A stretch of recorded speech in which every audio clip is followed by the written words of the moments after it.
Joining us now are Sean and Jenny, and they are brother and sister, and they are with Sail Ahead.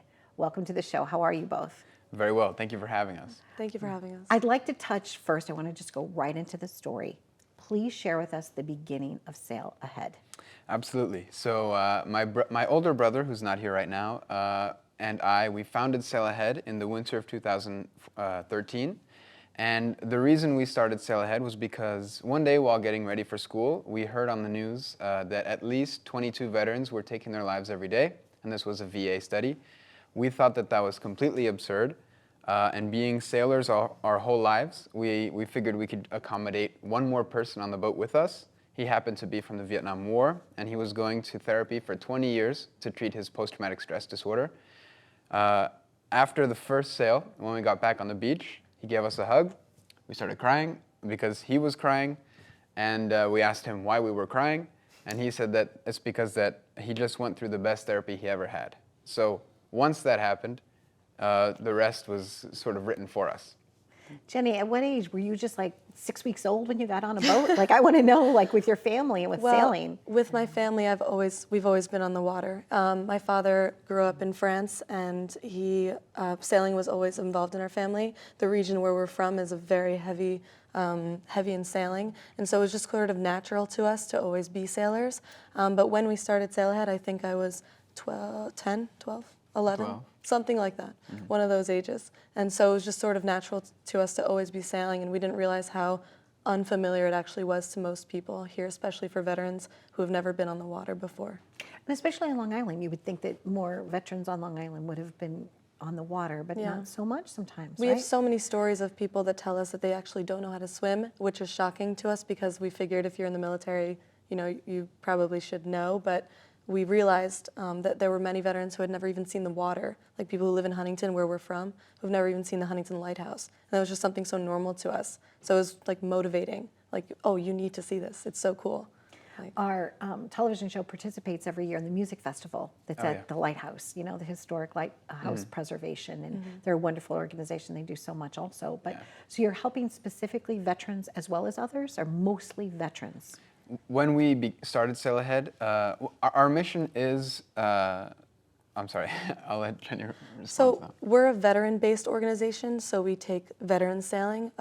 Also, we take their family sailing, because it is not just veterans who suffer, it is also their families and their communities. So while we really, really do love the idea of taking everyone on the water, we focus mainly on veterans, especially because Suffolk County has a large veteran population. And so we take veteran sailing, and we try to also involve their children and their significant others and their parents, et cetera, because it's a group healing, If you're on the water by yourself, it's one thing, but if you're on the water with people that care about you, it's kind of like a camaraderie, and it's something that they get to go through together. And so mainly veterans, but. These are mates. I want to show honor and respect to this. Can you share with us, Sean, what it is that you brought here today as a demonstration? Absolutely. Okay. Thank you for asking. So first of all, our mission, we have 3 prongs to our mission. The first is to use sailing to help heal wounded veterans and their families.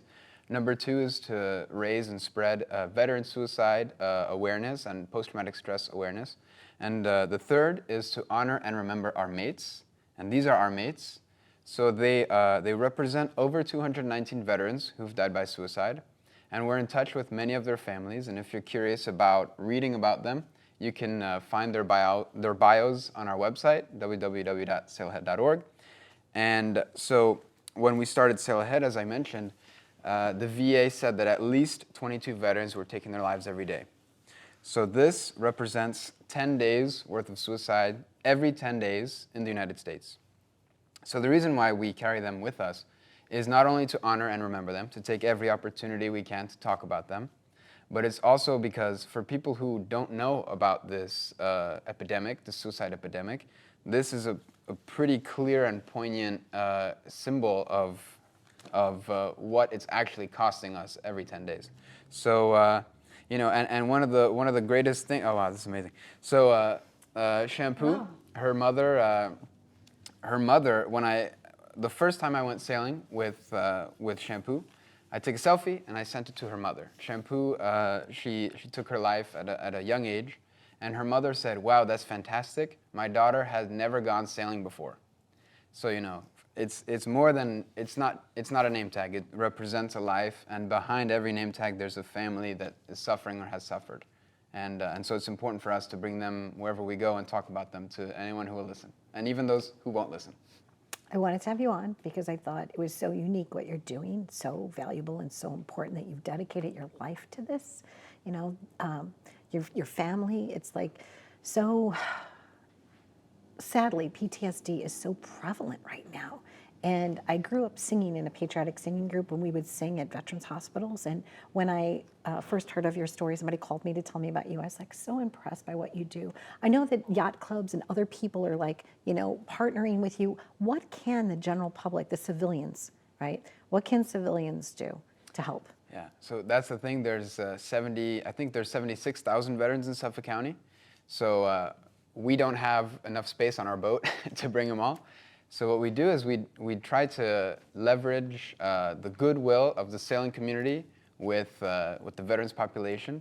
So we have, for example, we organize a bunch of events. One of them is at the Centerport Yacht Club. And the biggest year we had 53 sailboats participate and 2 helicopters. And the idea is, people I think generally want to do good. They just don't know how. So we come and we offer a solution. And they're more than happy to jump on board. So that's if you're a sailor or a boat owner. If you're not a sailor, not a boat owner, we offer our services to veterans completely free to them. So that means that we have to work a little harder behind the scenes to raise money. So, boating on Long Island especially is prohibitively expensive. So raising money, simply talking about us too, coming, working the grill. Yeah, and volunteer, right? Yeah. Share your time, your talent, your treasure. Yeah, exactly. It all makes a difference. Yes. I'm happy for you. I would like to say congratulations, but in all honesty, I'm hoping someday that there isn't a need, and that you're just going to be able to sail. Yeah. So, but thank you very, very much. Thank you, Truly, what you do is life-saving in many ways, I'm sure. Yeah, one thing that I did want to mention, the reason it's 219 of our mates, although realistically if you were to count, we have many more in there, but the symbol is 219.